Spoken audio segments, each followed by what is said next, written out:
सौभाग्य आनंद का विषय बन गया। परम पूज्य स्वामी श्री, नाम तो नहीं लेना चाहिए जगतगुरु भगवान का, लेकिन हमारे राघवाचार्य जी महाराज जी परम सिद्ध संत, परम ज्ञानी, हम पे कृपा करने के लिए पधार रहे हैं।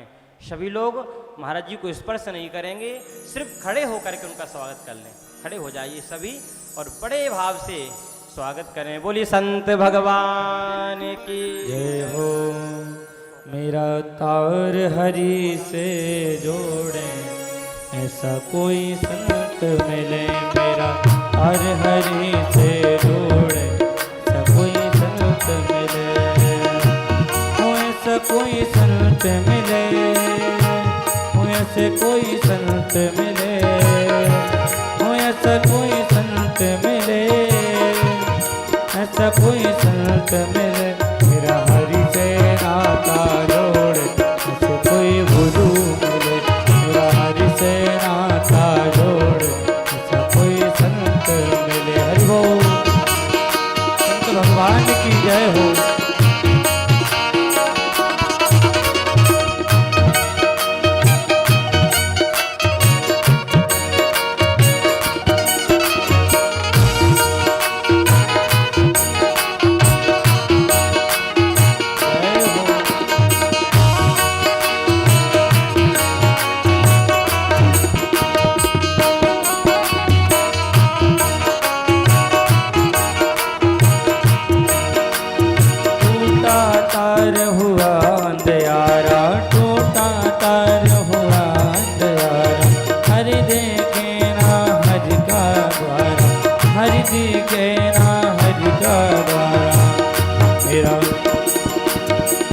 मेरा बिछड़ा मीत मिला दे, ऐसा कोई संत मिले। प्रभु से नाता जोड़े, ऐसा कोई संत मिले।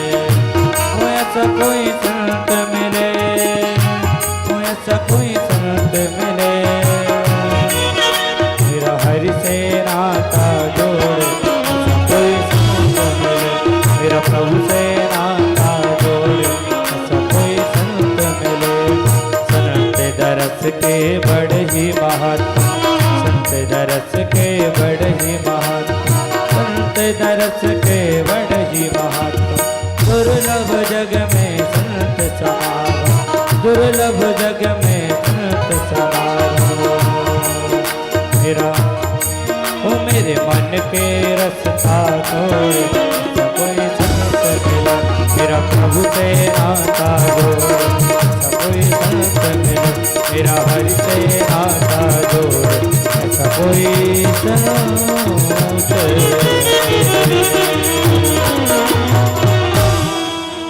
बोली संत भगवान की जय हो। जगत गुरु रामानुजाचार्य महाराज की जय हो। जगत गुरु स्वामी राघवाचार्य जी महाराज की जय हो। जय जय सीताराम। बड़ा आनंद हो गया। साक्षात शेषनाग अवतार लक्ष्मण जी महाराज, हमने आपको थोड़ा चरित्र श्रवण कराया था। हम सब पे कृपा करने के लिए कली काल में रामानुजाचार्य के रूप में प्रकट हुए। उसी पद पे सुशोभित, वर्तमान में सभी को सुंदर मार्गदर्शन करने वाले और धर्म की स्थापना, धर्म का प्रचार प्रसार करने वाले परम पूज्य संत भगवान हमारे बीच में, उनका आगमन हो गया है। आज हमारी कथा सफल हो गई है। आज हमारा जो इतना परिश्रम था वो सफल हो गया है। आनंद हो गया। महाराज श्री के चरणों में कोटि कोटि वंदन। आप सब भी अपने यथास्थान से महाराज श्री को प्रणाम करें। अब आप सब लोग तो शायद वैसे तो महाराज श्री का सब जानते ही हैं, लेकिन क्या कहें, हमारे पास शब्द नहीं है। साक्षात ज्ञान के स्वरूप है महाराज श्री। साक्षात महाराज श्री की वाणी से वेद ही, ऐसा लगता है वेद ही स्वयं ही प्रकट हो रहे हैं। ऐसे परम महाराज श्री का आज आगमन हो गया है। आज हमारी कथा सफल हुई है। महाराज श्री के चरणों में कोटि कोटि वंदन करते हुए महाराज जी से निवेदन, आप अपनी दिव्य वाणी से हमको दिव्य प्रभु की ऐसी चरित्रों को श्रवण कराएं जिससे हमारा मन भगवान के चरणों में लगे। पूज्य महाराज श्री बोलिए संत भगवान की जय हो।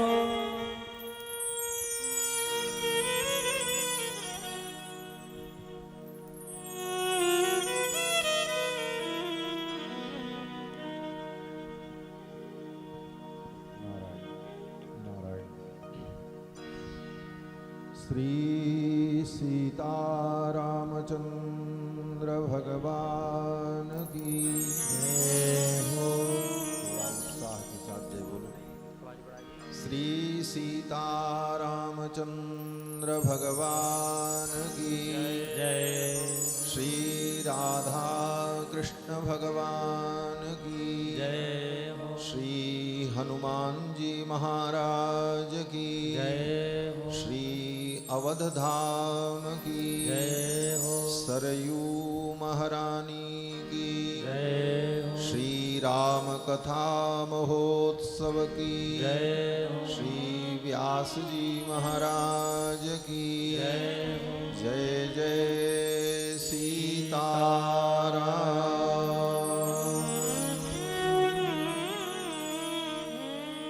हरि ओम तच्छंजोरावृणीमहे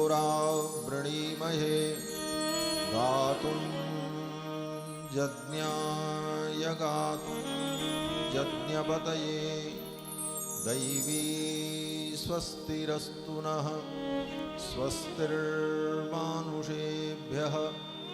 ऊर्ध्वं जिगातु भेषजं शन्नो अस्तु द्विपदे सं चतुष्पदे रामाय रामभद्राय रामचन्द्राय वेधसे रघुनाथाय नाथाय सीताया पतये नमः। अस्मद्गुरुभ्यो नमः। अस्मत्परमगुरुभ्यो नमः। अस्मत्सर्वगुरुभ्यो नमः। श्रीमते रामानुजाय नमः। बोलिए श्री सीतारामचंद्र भगवान की जय हो। भगवान श्री रघुनंदन की इस मंगलमयी कथा के क्रम में दो शब्द मैं भी निवेदन करूं, उसके पूर्व दो बार भगवान के मंगलमय नाम का उच्चारण कर लें, फिर थोड़ी सी बात कहकर वाणी को विराम देंगे। सीताराम सीताराम सीताराम जय सीताराम सीताराम सीताराम सीताराम जय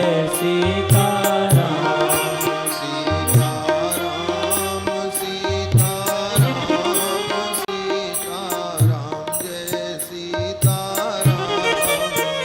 सीताराम सीताराम सीताराम जय सीताराम।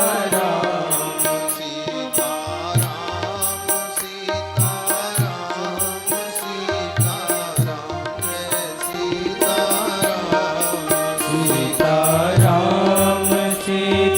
सीताराम सीताराम जय सीताराम। सीताराम सीताराम जय सीताराम। सीताराम सीताराम सीताराम जय सीताराम। श्री सीतारामचंद्र भगवान की परमाध्यक्ष अनंत कोटि ब्रह्मांड नायक सर्वेश्वरेश्वर भगवान श्री सीतारामचंद्र जी भगवान की कथा के सुरसिक श्रोता अनंत बलवंत श्री हनुमंत लाल जी महाराज, जिनकी भावमयी उपस्थिति भगवान की कथा में सर्वदा सर्वत्र विद्यमान रहती है। व्यासपीठ पर विराजमान परम श्रद्धेय पंडित श्री कमल किशोर उपाध्याय जी, जो कि अपने समस्त परिकरों के साथ नर्मदा घाट से श्री अवध में आकर भगवान की मंगलमयी कथा का रसास्वादन करा रहे हैं। मंच पर विराजमान अन्यान्य समस्त आचार्य विप्रगण संगीत के माध्यम से भगवान की कथा में रस का संवर्धन कर रहे समस्त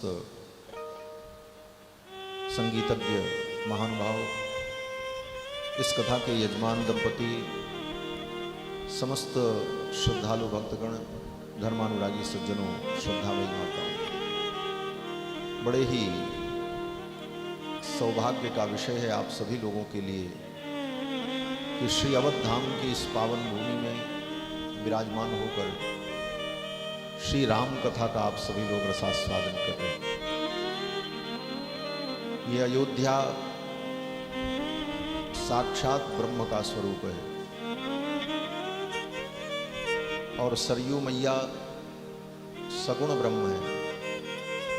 और जो अयोध्या में वास करता है, चाहे एक रात्रि ही निवास करे अयोध्या में, अगर कोई अयोध्या में वास करता है तो वो प्राणी जगन्नाथ का स्वरूप हो जाता है। भगवान शंकर रुद्र यामल ग्रंथ में पार्वती जी को उपदेश देते हैं तो कहते हैं कि अयोध्या च परब्रह्म, ये अयोध्या ही परब्रह्म का स्वरूप है। सरयू सगुण पुमान, सरयू जी सगुण ब्रह्म है। तन्निवासी जगन्नाथ, और जो यहाँ निवास करते हैं वो जगन्नाथ के स्वरूप हो जाते हैं। सत्यम सत्यम वदाम्यहम्, भगवान शंकर कहते हैं कि अयोध्या च परब्रह्म सरयू सगुण पुमान तन्निवासी जगन्नाथ सत्यम सत्यम वदाम्यहम्। तो आप सब अयोध्या में आकर के जगन्नाथ हो गए, जगन्नाथ के भाव को प्राप्त कर लिया। ये अयोध्या पावनपुरी सप्त मोक्षदायिनी पुरियों में प्रथम परिगणिता है। 7 मोक्षदायिनी पुरियों में सबसे पहले अयोध्या का ही नाम लिया जाता है। अयोध्या, मथुरा, माया, काशी, कांची, हेवंतिका, पुरी, द्वारावती चैव सप्तैता मोक्षदायिका। मोक्ष देने वाली पुरियों में अयोध्या सर्वश्रेष्ठ। ऐसी पावन धरा पर और भगवान श्री राम के प्रतिष्ठापना महोत्सव के पश्चात पवित्र वैशाख मास में, माधव मास में भगवान की पावन कथा सुनने का आप सभी लोगों को अवसर प्राप्त हो रहा है। आप बड़े पुण्यात्मा हैं, पुण्य के भागी हैं। आज के समय में कथा ही धर्म ज्ञान का एक साधन सामान्य रूप से बचा हुआ है। धर्म का ज्ञान कराने के लिए न कहीं कोई पाठशाला खोली जा रही है, न कोई संस्थान बनाए जा रहे हैं। इंजीनियर बनाने के लिए, डॉक्टर बनाने के लिए, प्रोफेसर बनाने के लिए तो बड़े बड़े संस्थान बनते हैं, बड़ी बड़ी शिक्षण संस्थाएं कार्य करती हैं। लेकिन धर्म का बोध करा करके एक सच्चा मानव व्यक्ति को बनाया जाए, इसके लिए कोई पाठशाला नहीं चलती। ऐसे कलिकाल कराल में ये भगवान की कथा ही लोगों में मानवता की स्थापना करती है। आज जहाँ कहीं भी लोग सनातन धर्म को समझ रहे हैं, सुन रहे हैं, यथाशक्ति आचरण कर रहे हैं, उसके मूल में भगवान की कथा है। संतों के प्रवचन से सुनकर कुछ कुछ ज्ञान प्राप्त करके लोग अपने जीवन में धर्म का आचरण कर पा रहे हैं। आज के समय में सामान्य लोगों तक धर्म का बोध, धर्म का ज्ञान पहुँचे, इसका एक ही साधन बचा हुआ है, कथा, जिस माध्यम से हम अपने सनातन संस्कृति के संस्कार को, भक्ति को, ज्ञान को, आचार विचार को हम जन जन तक पहुंचा पाते हैं। और इसी के माध्यम से लोगों में मानवता की, नैतिकता की प्रतिष्ठा होती है। कथा में व्यास जी कथा सुनावें तो दूसरे को बीच में बोलना नहीं चाहिए, मर्यादा नहीं है, लेकिन भाव और प्रेम के कारण, शिष्टाचार के कारण बीच में बोलना पड़े तो उसके लिए हम क्षमा मांगते हैं। और व्यास जी अपने आसन से उठ गए, मुझे बहुत अपराध बोध हो रहा था। व्यास पीठ पर व्यक्ति बैठा रहे तो साक्षात व्यास का स्वरूप है। कितना भी बड़ा व्यक्ति आ जाए, उठने की आवश्यकता नहीं, जो आएगा वही व्यास पीठ को प्रणाम, हम प्रणाम करेंगे व्यास पीठ, ये मर्यादा है। और लेकिन महाराज जी की सरलता और उनका भाव मेरे प्रति, इस कारण से वे अपने आप को नहीं रोक सके। मुझे तो थोड़ी मन में ग्लानि हो रही थी, मेरे कारण व्यास जी व्यासपीठ से उठ रहे हैं, ये दोष तो हमें लगेगा। तो बंधुओं, व्यासपीठ पर विराजमान होकर पूज्य महाराज श्री आपको राम कथा सुना रहे हैं। राम कथा के माध्यम से मानव जीवन का उद्देश्य क्या है, हम मानव बने हैं तो हमें क्या करना चाहिए, सतपथ पर चलकर, धर्म के मार्ग पर चलकर हम अपने जीवन को धन्य बनावें, क्योंकि ये मानव जीवन बार बार नहीं मिलता। कबहु की करी करुणा नर देही, देत ईश बिनु बिहेतु सनेही। ये मानव जीवन बार बार नहीं मिलता। दुर्लभम मानुषम जन्म तदप्यध्रुवमर्थतम। श्री प्रहलाद जी कहते हैं ये मनुष्य जीवन बड़ा दुर्लभ है, लेकिन ये अनित्य है, कब समाप्त हो जाए इसका कोई ठिकाना नहीं। इसलिए इस जीवन को पाकर के हम आत्मकल्याण करें, धर्म के पथ पर चलें, क्योंकि धर्म ही इस जगत का सार है। धर्म सारमिदं जगत। रामायण में श्री जानकी जी कहती हैं धर्म सारमिदं जगत। ये जगत जो है इसमें सार अगर कुछ है तो केवल धर्म है। धर्म के अतिरिक्त जो कुछ है सब निस्सार है। इसलिए जीवन में जितना हम धर्माचरण कर लें, धर्म के अनुकूल हम अपना जीवन यापन करें, यही मानव जीवन की सबसे बड़ी सफलता है। और आप सभी लोग बड़भागी हैं कि श्री अवध धाम में पधारे और रामायण की कथा सुन रहे हैं। एक बात कहेंगे कि आज धर्म के नाम पर उपदेश करने वालों की भी कमी नहीं है। गली गली में, जगह जगह पर धर्म का उपदेश करने वाले, प्रवचन करने वाले मिलेंगे, लेकिन सावधानी ये रखने की आवश्यकता है कि जो धर्म उपदेश हम श्रवण कर रहे हैं क्या वो वास्तविक धर्म है। क्योंकि आजकल तो बड़ी बाजार लगी हुई है, बड़ी बड़ी बाजार लगी है और धर्म परोसा जा रहा है, लेकिन धर्म है क्या? उन्हें शास्त्र सम्मत वेद, शास्त्र, स्मृति, पुराण, रामायण के अनुकूल जो उपदेश है वही धर्म है। वेद प्रणहितो धर्मो ह्यधर्मस्तद विपर्यय। और आज के समय में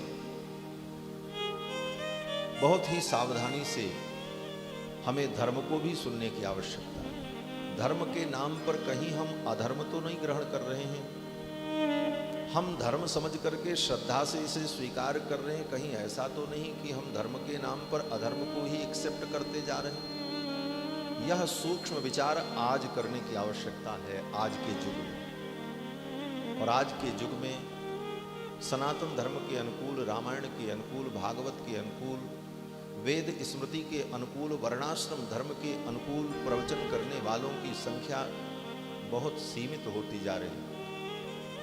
ऐसी स्थिति में पूज्य महाराज श्री रामायण के आलोक में श्री गोस्वामी जी महाराज के दिव्य ग्रंथ श्रीमद् रामचरितमानस के आलोक में नाना पुराण निगमागम सम्मतम यत् रामायणे निगदितम क्वचिदन्यतोपि, वह सिद्धांत आपको सुना रहे हैं, ये आपका परम सौभाग्य है। और ऐसे महापुरुषों के चरणों में आप जुड़े रहें, जो आपको सनातन धर्म के मार्ग पर ले चले। क्योंकि कलयुग में दम्भिन निज मति कलप कर प्रकट किए बहु पंथ। इस कलयुग में दम्भी लोग अनेक प्रकार के मत और पंथ प्रकट करके धर्म के नाम पर लोगों को बरगला रहे हैं। कितने मत ऐसे, गायत्री परिवार, आर्य समाज, ब्रह्मा कुमारी, धन धन गुरु, राधा स्वामी, ये सब घोर नास्तिक हैं। इनको वेद शास्त्र का अंश मात्र भी ज्ञान नहीं है, लेकिन धर्म के नाम पर बड़ी बड़ी संस्थाएं बनाकर भोली भाली जनता को भटका रहे हैं। ऐसी स्थिति में सावधान भी रहने की आवश्यकता है। और हमारे जो परंपरागत संप्रदाय है, भगवान शंकराचार्य का संप्रदाय, भगवान रामानुजाचार्य का संप्रदाय, भगवान श्री रामानंदाचार्य का संप्रदाय, भगवान श्री निम्बारकाचार्य, भगवान श्री वल्लभाचार्य, भगवान श्री मध्वाचार्य, इनकी जो पवित्र परंपरा है, इन परंपराओं के आचार्यों से जुड़कर उनके उपदेश को सुनकर उनके बताए हुए मार्ग पर आप चलो तो आप कभी नहीं भटकोगे। आप धर्म के नाम पर सही मार्ग आपको प्राप्त होगा, आपको कोई भटका नहीं सकता। बंधुओं, आज ये इतनी कड़वी बात कहने की इसलिए आवश्यकता पड़ी कि आज की स्थिति यही है, क्या से क्या व्यक्ति को धर्म के नाम पर बता दिया जा रहा है, लोग भ्रमित हो रहे हैं। इसलिए आप अपनी सनातनी परंपरा के आचार्यों से जुड़ें। वैदिक मार्ग का अनुसरण करने वाले जो आचार्य हैं, व्यास जी महाराज हैं जो आपको कथा सुना रहे हैं, इन परंपराओं के अनुकूल आचरण करें।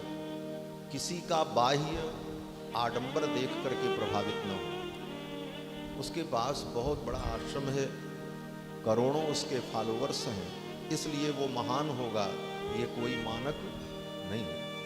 जिसके करोड़ों अनुयायी हों और जिसके पास अकूत संपत्ति हो, बड़ी बड़ी लग्जरी गाड़ियां हों, बड़े बड़े उद्योगपति उनके शिष्य हों, बड़े बड़े नेता उनके आगे पीछे घूमते हों, इस कारण से वो बड़े महान हैं, वो जो कहेंगे वही धर्म होगा, ऐसी बात नहीं। इसलिए इन बाह्य आडंबरों से प्रभावित होकर के आप किसी का अनुगमन न करें, अपितु उसका ज्ञान कितना उत्कृष्ट है, उसकी साधना कितनी उत्कृष्ट है, उसकी परंपरा कितनी उत्कृष्ट है और स्वयं का उसका आचरण कितना उत्कृष्ट है, इन विषयों को देख करके आप उसका अनुकरण करें। चाहे वो एक साधारण रूप में रहता हो, चाहे वो एक कोठरी में रहता हो, ऐसे महापुरुष का आप अनुकरण करेंगे तो आपका जीवन मंगलमय होगा, दिव्य होगा, धन्य होगा। अन्यथा इस कलयुग में भगवान बनते देर नहीं लगती। कितने लोग भगवान बन करके घूम रहे हैं। कलयुग की तो बात छोड़ो, द्वापर युग में भगवान कृष्ण के समय में ही पौंड्रक जैसा व्यक्ति भगवान बन करके घूम रहा था।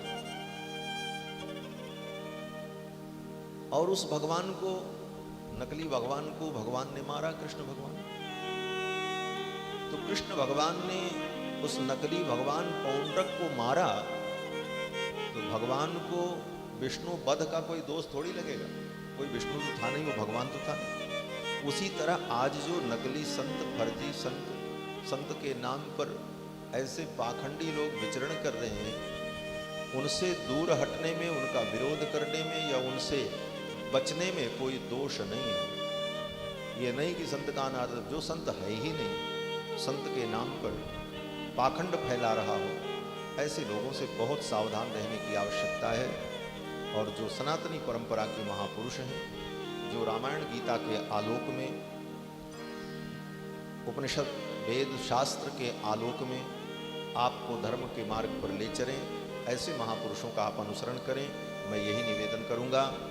और पूज्य महाराज श्री आपको भगवान की मंगलमयी राम कथा सुना रहे हैं। कुछ समझ में ना आए तो रामचरितमानस स्वयं में बहुत बड़ा आधार है। अपने घर में रामायण रखो, रामचरितमानस, रामचरितमानस की जो चौपाइयाँ कहती हैं वही जीवन में करो, तब भी आप नहीं भटकोगे, आपको कोई नहीं भटका सकता। आज भटकने से बचने की आवश्यकता है, इतना भटकाव है। सामान्य व्यक्ति तो धर्म के विषय में कंफ्यूज है, वो ऐसा कह रहे हैं, वो ऐसा कह रहे हैं, वो तो ऐसा बता रहे हैं, हम क्या करें। ऐसी परिस्थिति में रामायण का आप आश्रय लो, श्रीमद् रामचरितमानस का, और उसे पढ़ो, स्वयं स्वाध्याय करो। कथा सुनना अच्छी बात है, लेकिन कथा सुनकर के चले गए, कथा सुनकर के जीवन में कुछ परिवर्तन भी आ गए। घर में रामायण पाठ शुरू हो, आप नियम से रामायण पाठ शुरू करो, आपका आचार विचार शुद्ध हो, होटल में खाना बंद हो, अशुद्ध वस्तुओं का सेवन बंद हो, स्पर्शास्पर्श का ज्ञान हो, शुद्धि अशुद्धि का विवेक हो। ये सब व्यवहार में जब हमारे आएगा, तभी कथा सुनना और सत्संग करने का परम फल हमारे जीवन में। बाकी हम कथा सुन लें, उसके बाद जाकर के होटल में खाएं, सड़क के किनारे चाय पीते डोलें, और जैसा मन हो वैसा हम आचरण करते रहें, तो फिर कथा सुन करके हमारे जीवन में परिवर्तन क्या है? हम कैसे सनातनी बन पाएंगे? हम सनातन धर्म के उन ऋषियों के आचरण को जीवन में कैसे अपना पाएंगे? इसलिए बार बार मेरी यही प्रार्थना है कि आप लोग अपने अपने जीवन में परिवर्तन लाओ और सदा संतों से, महापुरुषों से जुड़े रहो। हमारे बड़े स्नेही पूज्य व्यास जी कल परसों आश्रम में पधारे थे कृपा करके, और आपने निवेदन किया कि कथा में आप पधारो।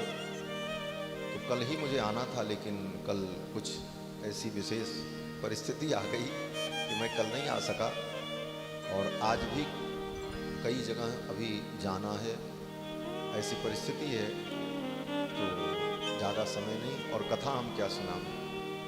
कथा तो महाराज जी सुना ही रहे हैं, जो कथा वो सुना रहे हैं वही हम सुनाएंगे। लेकिन जो हम बता रहे हैं ये भी बताना बहुत ज़रूरी था, कहना ज़रूरी था, इसलिए मैंने कहा।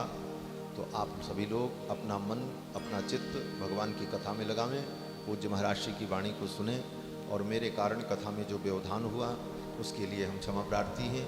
भगवान की कथा की बड़ी महिमा है। कथा में कोई भी आवे तो मान्यता तो यही है कि वो भी आकर के बैठ के सुने, लेकिन हम लोगों का ऐसा दुर्भाग्य है कि हम लोग सुन नहीं सकते। जहाँ जाएं सुनने के लिए तो सब कहेंगे चलो सुनाओ, तो सुनने को बहुत कम मिल पाता है, सुनाते सुनाते समय निकल जाता है। तो भगवान की कथा में आप लोग प्रवेश करें पूज्य महाराज जी के माध्यम से। मैं इतना ही कह करके वाणी को विराम दूंगा, और मैं धीरे से उठकर बगल वाले रास्ते से निकल जाऊंगा।